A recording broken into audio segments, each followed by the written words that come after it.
According to the FBI, hate crimes in America targeting Muslims or people who just appear to be Middle Eastern surged in the aftermath of 9/11. There is this cloud, with the hate crimes, with the profiling, with being rounded up. Again, I think this illustrates the power of film, that in spite of the reality, in spite of the material that we know to be true, we still embrace the mythology. The mythology is still a part of our psyches. Stereotypes take a long time to wither away. And for many of us, we're comfortable with our prejudices. We don't want to change. We've grown accustomed to this face.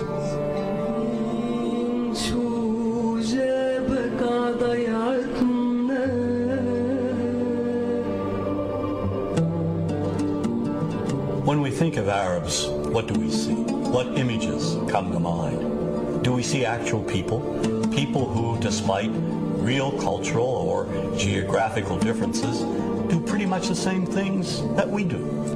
When we think of Arab women, what images come to mind? Do we see women who laugh and play and who adore their children? Women who work in the home as well as outside? Would it come as a surprise to know that in many Arab countries, a majority of college students are actually women? What's our immediate image of Arab men? Do we see loving fathers? Men who want to provide for their families? What about Arab teenagers? Do we see them the way you would think about teenagers in other parts of the world? Then there's religion in the Arab world. Do we see it as all-encompassing, dominating everything else? Do we know that even though faith plays a huge role in the Arab world, just as it does here in the United States, that it's also true that much of the Arab world is quite secular? When we think of Arabs and religion, does Christianity come to mind? Do we remember that there are over 20 million Christians in the region who have lived side by side in harmony with Muslims for centuries? To their credit, some filmmakers have shown Arabs and American Arabs in all their complexities. An excellent way to shatter a stereotype is through laughter, through comedy.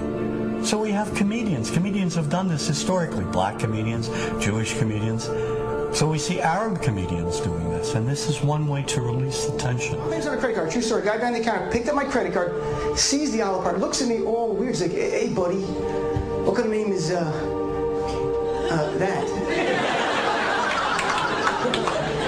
I'm like, well, sir, it's an Arabic name. He goes, what does this mean? So I'm like, well, translate it to English. It means peaceful, friendly Arab. But he's not happy because, what Arab country is your family from? So I tried the most peaceful, popular one that he would like. So I'm like, we're from the same Arab country that Aladdin is from. To his credit, Michael Moore in Fahrenheit 9/11 in the DVD includes a scene with this comedy coming out. My name really is Ahmed, and I can't fly anywhere. All you white people have it easy. You guys get to the airport like an hour, 2 hours before your flight. It takes me a month and a half.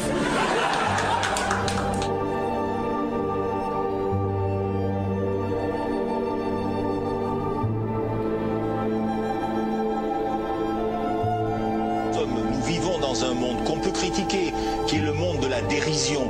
Vous le savez bien, et dans les médias, je dirais le monde de la dérision, on se moque de tout. Le fait que ça se fasse me satisfait. Parce que ça veut dire que nous avons, qu'on est libre, peu à peu... Il faut qu'on soit beaucoup plus sage que ça, qu'on rentre pas dans ces provocations. Et c'est pour ça que... C'est l'autocensure, ça, Jamel. Tu comprends ce que je veux dire? Si on commence à pas faire de dessin pour pas choquer les musulmans... Non, pour moi, c'est de l'autocensure. C'est la fin de la liberté d'expression. Pour moi, la liberté d'expression, la liberté d'expression et le respect font partie, sont mariés ensemble. Moi, je suis pour la liberté d'expression.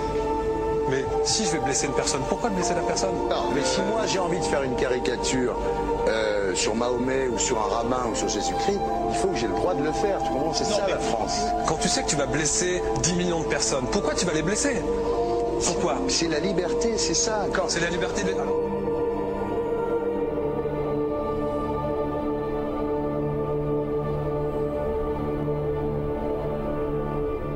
Non, mais vous ne pensez pas que c'était à vous de vous excuser, non? En disant le sketch n'était pas très drôle, je suis désolé si j'ai blessé des gens, voilà, excusez-moi, voilà, c'est une connerie, c'est mon travail.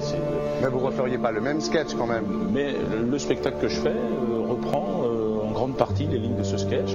Mais il y a un truc que je ne comprends pas sur cette affaire, c'est qu'à aucun moment vous avez senti le besoin de vous excuser et que vous en avez rajouté. C'est tellement surprenant, c'est tellement inadmissible que j'en suis choqué. Voilà. Dans un pays où on peut parler, on peut s'exprimer. Et là, pourquoi tout d'un coup, sur un sujet, on ne pourrait pas s'exprimer sur ce chose? Vous savez bien pourquoi on ne peut pas s'exprimer. Pourquoi?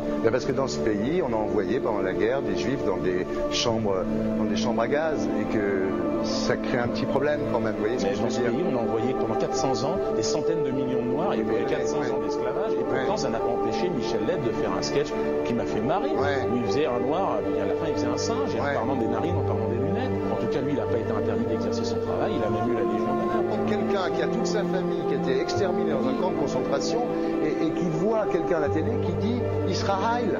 Vous vous rendez compte? Je ne sais pas. Il y a des moments où même si on connaît les gens, même si on les a invités, on leur... Et c'est pour ça que... C'est l'autocensure, ça, Jamel. Je comprends ce que je veux dire. Si on commence à pas faire de dessin pour pas choquer les musulmans... Non, c'est-à-dire que pour moi... C'est de l'autocensure. C'est la fin de la liberté d'expression. Pour moi, la liberté... Et là, pourquoi tout d'un coup, sur un sujet, on ne pourrait pas s'exprimer sur vous savez bien pourquoi on ne peut pas s'exprimer.